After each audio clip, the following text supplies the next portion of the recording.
इस वक्त की बड़ी खबर हम आपको बताने जा रहे हैं। डिप्टी सीएम के घर सीबीआई का छापा पड़ गया है। जी हाँ, बड़ी खबर बताने जा रहे हैं। डिप्टी सीएम के घर सीबीआई पहुंच गई है और खुद डिप्टी सीएम ने इस बात की जानकारी दी है। अपने ट्विटर आईडी पर लिखा है कि हम सीबीआई का स्वागत करते हैं और जो भी कॉपरेशन होगा वो हम करने के लिए तैयार हैं। तो बड़ी खबर आपको बता दें कि डिप्टी सीएम के घर सीबीआई का छापा पड़ गया है। ये डिप्टी सीएम दिल्ली के डिप्टी सीएम मनीष सिसोदिया हैं और इनके घर पे छापा पड़ गया है सीबीआई का। जी हाँ, बड़ी खबर के साथ हम हाजिर हैं। डिप्टी सीएम के घर सीबीआई का रेड पड़ गया है। आपको बता दें कि मनीष सिसोदिया अबकार नीति यानी कि एक्साइज पॉलिसी के मामले सीबीआई ने दिल्ली एनसीआर में 21 जगहों पे छापेमारी की है, जिसमें दिल्ली के डिप्टी सीएम मनीष सिसोदिया के घर और दिल्ली के तत्कालीन आबकारी आयुक्त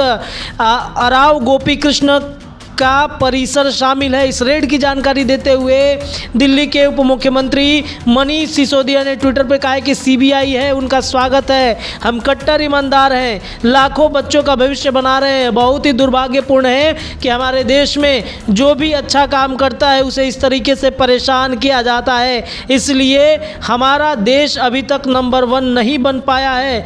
तो मनीष सिसोदिया ने ट्वीट किया है। वो ट्विटर की तस्वीर भी हम आपको दिखा रहे हैं। देखिए, मनीष सिसोदिया का ये ट्वीट है और आप देखिए क्या कुछ वो लिख रहे हैं। लिखे हैं कि सीबीआई आई है, उनका स्वागत है, हम कट्टर ईमानदार हैं, लाखों बच्चों का भविष्य बनाते हैं और बहुत ही दुर्भाग्यपूर्ण है कि हमारे देश में जो अच्छा काम कर रहा है उसे इसी तरह परेशान किया जा रहा है, इसलिए हमारा देश अभी तक नंबर 1 नहीं बन पाया है। तो उन्होंने स्पष्ट रूप से जो सरकार है उस पर तंज कसा है। उन्होंने कहा है कि दूसरा भी ट्वीट किया और दूसरे ट्वीट में उन्होंने लिखा है कि ये लोग दिल्ली की शिक्षा और स्वास्थ्य के शानदार काम से परेशान हैं, इसलिए दिल्ली के स्वास्थ्य मंत्री और शिक्षा मंत्री को पकड़ा है ताकि शिक्षा स्वास्थ्य के अच्छे काम रोके जा सके।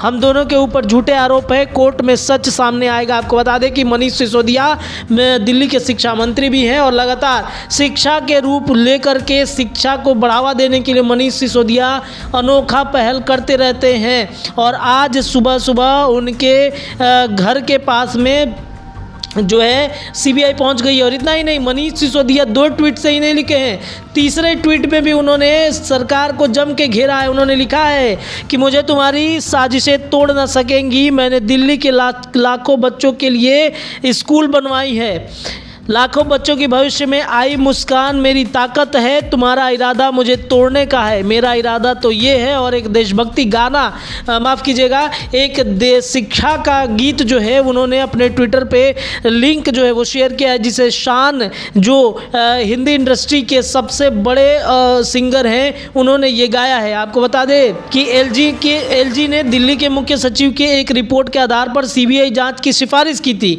यह रिपोर्ट 8 जुलाई को एलजी को भेजी गई थी। इस रिपोर्ट में पिछले साल लागू की गई एक्साइज पॉलिसी पर सवाल उठाए गए थे।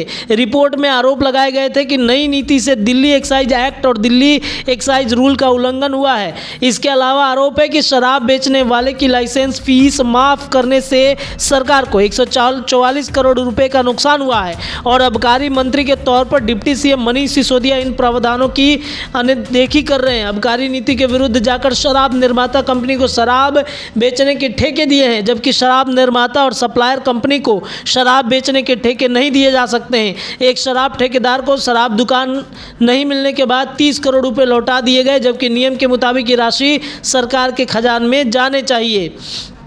तो लगातार मनीष सिसोदिया एक पर एक ट्वीट कर रहे हैं और इनके सपोर्ट में अरविंद केजरीवाल भी आ गए हैं। अरविंद केजरीवाल ने भी ट्वीट कर दिया है और उन्होंने लिखा है कि जिस दिन अमेरिका के सबसे बड़े अखबार NYT के फ्रंट पेज पर दिल्ली शिक्षा मंत्री की मॉडल की तस्वीर छपी थी और तारीफ छपी थी और मनीष सिसोदिया की तस्वीर, उसी दिन मनीष के घर केंद्र ने सीबीआई भेजी है। सीबीआई का स्वागत है, पूरा कोऑपरेट करेंगे। पहले भी कई जांच रेड हुए हैं, कुछ नहीं निकला है और अब भी नहीं निकला है। तो डिप्टी सीएम हैं मनीष सिसोदिया दिल्ली के और उनके यहाँ पे लगातार सीबीआई का छापा पड़ रहा है। शिक्षा मंत्री भी हैं दिल्ली के और सीबीआई का रेड उनके घर पे चल रहा है। हालांकि मनीष सिसोदिया ने कहा है कि हम कोऑपरेट करने के लिए तैयार हैं, हमने कुछ गलत नहीं किया है तो हम कोऑपरेट भी अच्छे तरीके से करेंगे। बहरहाल आप देखते रहिए NBC 24 न्यूज़। बहुत बहुत धन्यवाद।